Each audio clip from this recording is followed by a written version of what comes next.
Assalamualaikum warahmatullahi wabarakatuh. Perkenalkan, saya Siti Nur Afifah Zainal Karima dengan NIM 13052230047 dari kelas DES 4603. Pada video kali ini, saya akan membahas mengenai Big Data Storage System yang merupakan bagian dari ruang lingkup mata kuliah Sistem Manajemen Basis Data. Pada video ini terdapat 4 pembahasan. Yang pertama adalah Motivation of Big Data, kemudian System Engineering of Big Data, selanjutnya adalah Big Data Storage System, kemudian yang terakhir adalah Querying Big Data. Pada pembahasan pertama yaitu Motivation of Big Data, jadi motivasi utama di balik penggunaan Big Data adalah ledakan dalam volume dan variasi data yang dihasilkan oleh berbagai sumber, seperti sensor, perangkat mobile, transaksi online, dan platform media sosial. Data-data ini memiliki potensi besar untuk memberikan wawasan yang mendalam tentang perilaku pelanggan, tren pasar, dan pola yang tidak terdeteksi sebelumnya. Dengan menganalisis data secara komprehensif, dapat membuat keputusan yang lebih cerdas, meningkatkan efisiensi, dan merancang strategi yang lebih adaptif. Kemudian pada pembahasan selanjutnya yaitu System Engineering of Big Data. Sistem rekayasa Big Data melibatkan desain dan implementasi infrastruktur yang mampu menangani skala besar data yang beragam. Ini mencakup perencanaan jaringan, pemilihan perangkat keras yang tepat, konfigurasi software seperti sistem operasi yang dioptimalkan untuk kinerja, dan penggunaan teknologi seperti teknik komputasi terdistribusi dan paralel untuk memproses data secara efisien. Selanjutnya adalah Big Data Storage System. Sistem penyimpanan Big Data terdiri dari teknologi yang memungkinkan penyimpanan pengelolaan dan akses data yang besar dan beragam. Ini melibatkan Distributed File Systems atau DFS yang mengizinkan penyebaran data ke dalam cluster server untuk redundansi dan ketersediaan tinggi. NoSQL database seperti columnar database atau document stores memungkinkan penyimpanan data yang tidak terstruktur atau semi-struktur dengan fleksibilitas yang lebih besar dibandingkan basis data relasional tradisional.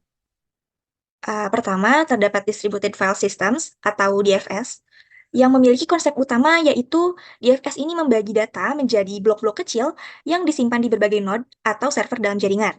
Keunggulannya adalah meningkatkan redundansi, ketersediaan, dan skalabilitas data. Meskipun satu node gagal, data masih tersedia dari node lainnya. Contoh implementasinya adalah Hadoop Distributed File Systems atau HDFS. Adalah salah satu contoh DFS yang paling umum digunakan. Kemudian yang kedua adalah NoSQL Database.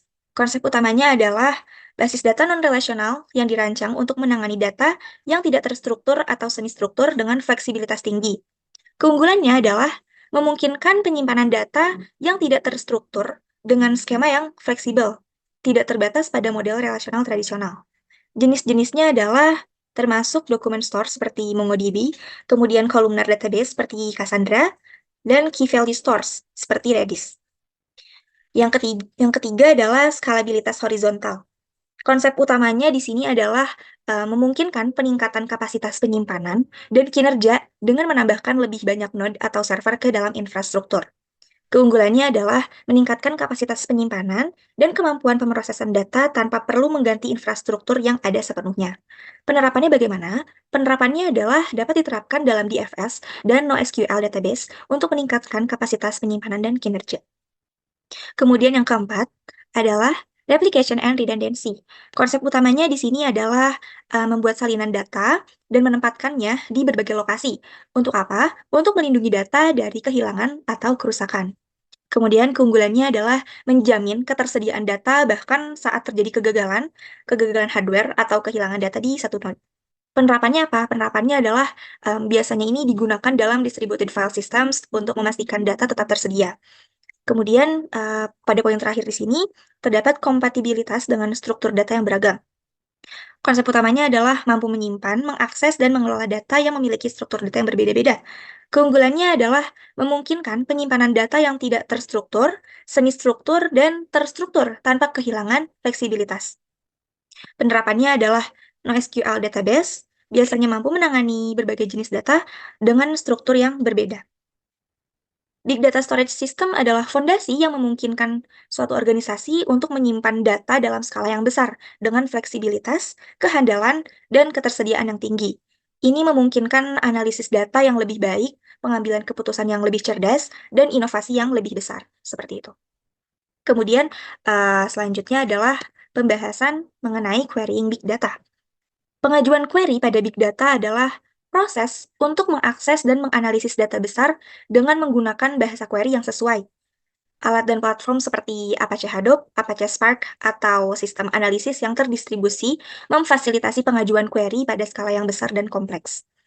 Ini melibatkan teknik-teknik seperti pemrosesan paralel, fragmentasi data, dan pengoptimalan query untuk menghasilkan informasi yang relevan dengan cepat. Penting untuk dicatat bahwa setiap komponen dari Big Data Storage System saling terkait dan berdampak satu sama lain. Integrasi yang baik antara infrastruktur, sistem penyimpanan, dan kemampuan analisis adalah kunci untuk memanfaatkan potensi penuh dari Big Data dalam menghasilkan wawasan yang bernilai tinggi. Seperti itu. Sekian pembahasan pada video kali ini. Terima kasih. Assalamualaikum warahmatullahi wabarakatuh.